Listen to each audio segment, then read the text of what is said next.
I'm Emily Brugler, a recent graduate from Fuquay-Varina High School and a freshman this year at Meredith College.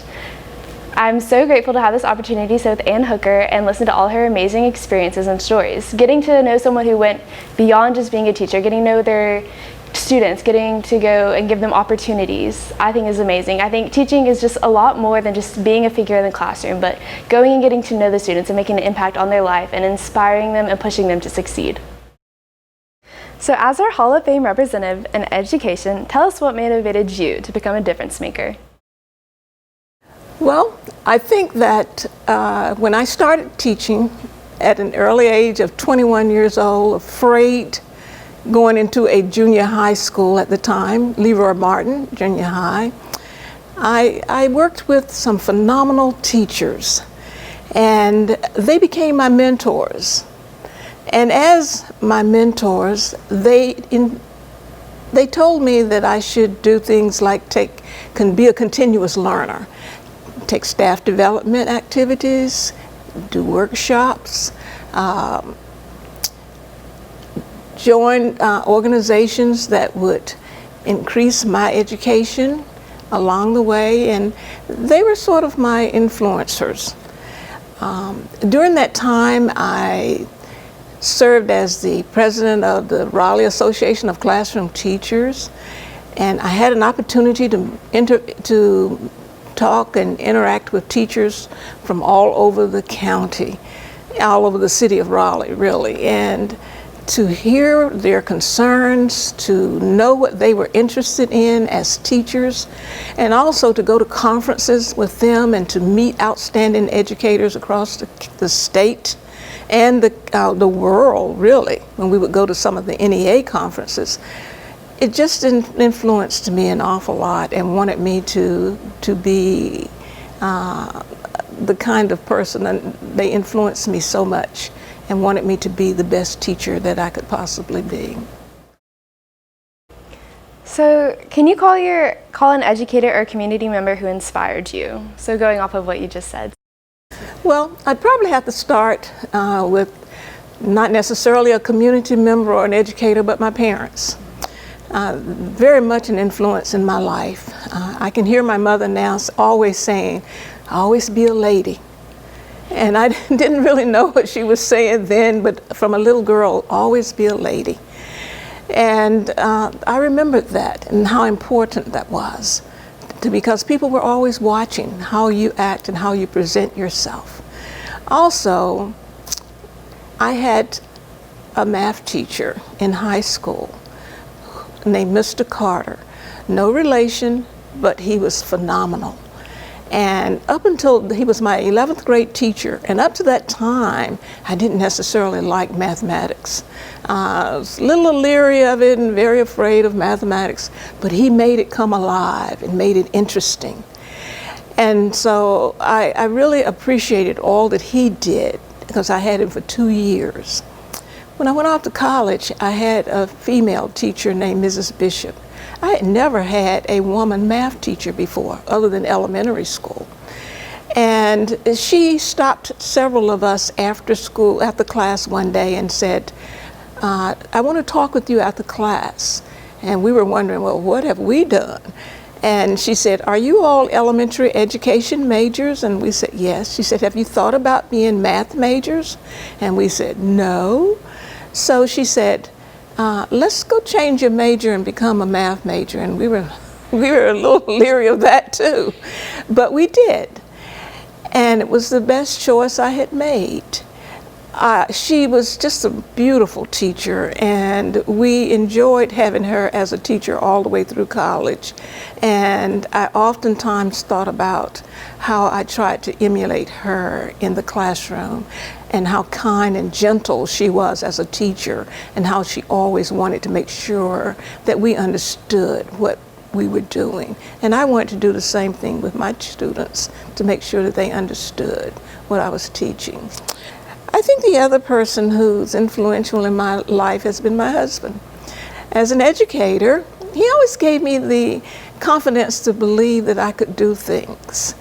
And he wouldn't let me fail. Even when it was a situation as a principal and the boiler wasn't working in my school, I could pick up the phone and call him and he could tell me what to do. At night, we would sit at home and talk about school and children, and he would say, "Ann, have you tried?" Or, "Ann, why don't you do it this way?" And I just cherish all the hours that we spent together talking about school and how things should be and how we would like to see things in school. So I'm truly indebted to him as well. Being a female, you were limited in the opportunities you had. So how did you challenge that and go and keep on pushing? It was a challenge because women were supposed to be just teachers. And as I said earlier, I had not had a female math teacher. I'm quite sure there were plenty out there, but I had not had one. And we were sort of trailblazers along the way, even to go into administration. There were not a lot of female principals in the system at that time, and if you were an elementary school principal. And during the course of my career, I saw women go into all phases of education and administration, and that has pleased me highly because I know how capable women are, and I certainly encourage women. And as a future educator yourself, I encourage you to, do your very best and go as far as you can go, because the sky's the limit when it comes to an educator now, whether it's an administrator or a teacher. And being a teacher is a beautiful thing. It really is. Do you have a favorite part of being a teacher? Interacting with the children. I love the students. I didn't have a child until I was 40 years old, and I started teaching at 21. So I went a long span without having being around children. And so my students were my children. And I loved them. I wanted to interact with them, and especially at Martin, they were teenagers. They were just beginning to become teenagers, and they were funny. They were fun. They were open to new ideas, and I just loved being a teacher and the influence that I would have. And when I'd see that aha moment that they understood, I loved teaching mathematics. And as I said, when I first started with mathematics, my sophomore year with my teacher, who helped me to really appreciate mathematics, I wasn't that good at it, and I didn't really understand it, but when I had students of my own, I wanted to make sure that they understood, because everything depended on the next step. And so they had to understand what we were doing in class. And many of them would tell me, "I hate mathematics. I don't like mathematics." But I wanted to convince them that yes, you do like it. It's fun and you will understand it. And once you get to to feel some success, you'll do okay. The biggest piece of advice is set your expectations high. Don't settle for being mediocre in what you do. Set your goals very high, then the sky is the limit. An example of that is when I was a principal. I wanted to go to grad school to get my master's, but then again, I didn't want to. I thought, well, why do I need to do that? I can teach and not have a master's degree. And my husband kept pushing me and said, "Ann, you can do this. You can do this." And once I got started, I realized, yeah, I can do this. This is okay. I can do this. And just setting my expectations high. When I went to work at central administration in the district, I wasn't interested in doing that either. I was happy being a principal. And Mr. McNeil kept encouraging me to, "I've got a job for you at central office." And I just didn't want to go that route. But when people encourage you and you listen to what they have to say, then the sky's the limit. And don't be afraid to do things. Don't be afraid to go the next step. And you never know where you will end. Or what's one of the greatest things you've learned as an educator that's influenced your life? Well, I've learned so much because, as an educator, you're always learning. And if you're not going to be a continuous learner, don't go into education, because you've got to keep up with what the new nuances are. And children are different, and children come through in different waves, and children know a lot of different things when they come to school. So you've got to keep up too as an educator. You go to school every day. You have to read a lot. You have to take classes and interact with your colleagues, because you can learn an awful lot from them, with them serving as your mentors. But just continue to learn. Be a continuous learner. And if you like learning, you'll be a wonderful teacher. So what is your hope for the future in education and schools? Well, I think my first hope is that we find a cure for coronavirus. Yes, I want so very much for us so that children can go back to school. And the reason why I say that is because so much socialization goes on in the classroom and in the school building, and children need that. They can be in front of a computer, it is true, and I know that teachers are doing their very best to teach using the virtual learning. And I'm not saying that that cannot be done. It can be done, but there are other things that children learn in school with their peers. How to wait their turn, how to be courteous with each other, how to how to make friends and how to be a friend, how to be helpful. There's so many little things that they learn, social skills, that, and they can learn that in school. And they make lifelong friends too. And that's important. So I'll be so glad when they can go back and they can do that. And not only at the K-12 level, but I know the college students, I know you're probably glad when everything opens up too, because college is fun. It should be fun. And children, young people need that socialization as well. So yes, I'll be glad when there is a cure and that they can go back to school. What's one of the most impactful events you experienced throughout your years? Just lots of experiences that I had learning. It was just wonderful throughout my career. And I would not have had those experiences probably had I not been in education or been a teacher or an educator or an administrator. And those were very meaningful to me and helped me to grow as a person throughout my career.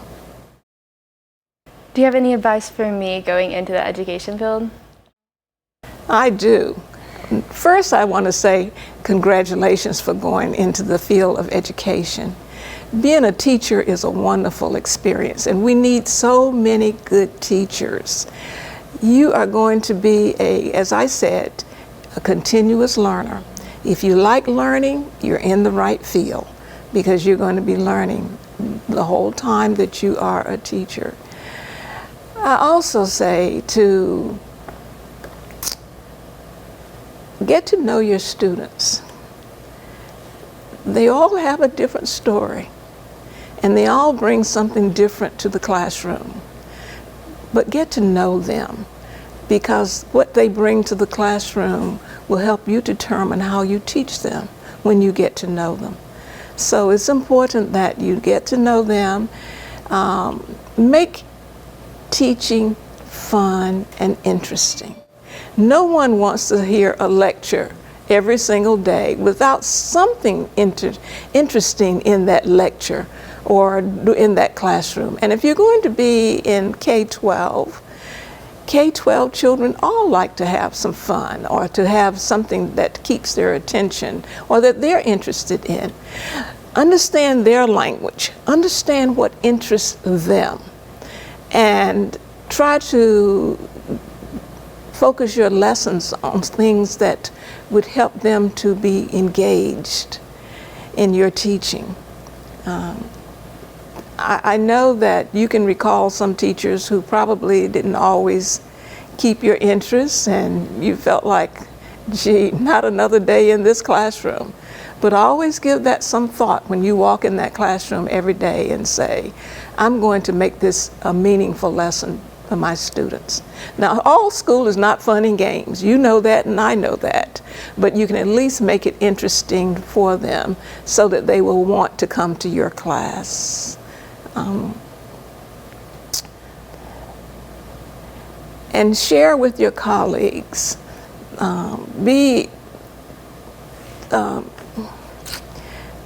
Don't hesitate to team teach or to work with your colleagues, because you can always learn from others. And there will be some who will have more experience than you and some who will have less experience than you. But be open-minded and listen and share what you know, and also don't just be a taker. I always want to get what you have, but share what you know and what you have as well, and you'll all grow together. How did your view of teaching change, or education change, over the years from going from being a teacher to an area superintendent? Well, as a teacher, I was learning and working more with children. When I became a principal, I really at first did not want to be a principal because I wanted to continue working with children. But as I became an administrator in the different schools, I realized that you're still a teacher, even as an administrator, and that you can determine the direction of that school, and you can make certain that your students have the very best that they need in that school, and that your teachers are doing what they're supposed to be doing, and that you're there for them and providing the resources that they need too. So you have a lot, and you're interacting a lot with parents through your PTA, through parent conferences, and you have to know the entire scope and sequence of the curriculum, and you have to know your teachers. You have to provide, you have to work with the facility, to know whether or not the building is falling apart or what needs to be fixed in the building. So you have to have be a jack of all trades as a principal, but you have a lot of control over what happens inside that building. As an area superintendent, I was working with principals. Now that's different, because now you're saying, what can I do to help you be a better principal in your school? So you also, as an area superintendent, have to be knowledgeable. So you're continuing to read, to find resources for principals. You're in their school building. You are looking at what's happening in there. You're able to give principals feedback, because you have the whole scope of principals, those who may have 20 years in as a principal and those who may be first-year principals. But you are there to give them advice, and also to allow them to ask you questions, and to run things by you, to say, I want to try this in my school. What do you think? And one thing about being an area superintendent is that I had 26 schools at the time. So that meant I was in and out of 26 schools. And wherein, as a principal, you may not have time to pick up the phone and call the principal that's 5 or 10 miles away. But I was in this school, and I could share some ideas with you of what I was seeing happening in other schools. So as an area superintendent, I was working with principals, and here again, doing what was best for children through principals. So you never get away from what's good for children, and all the decisions that you make, they should be made with children in mind. Through no matter what level you are, whether you're on the school board or whether you're in the classroom teaching, those decisions should be made with what's best, the very best education for children. Getting to know your kids beyond what's the classroom, and just hearing you talk about your career, it's amazing to see and hear, and it's such an inspiration for me as an individual to go into education. If there was one thing that I could change, it would probably be equal access to a high quality education for all children.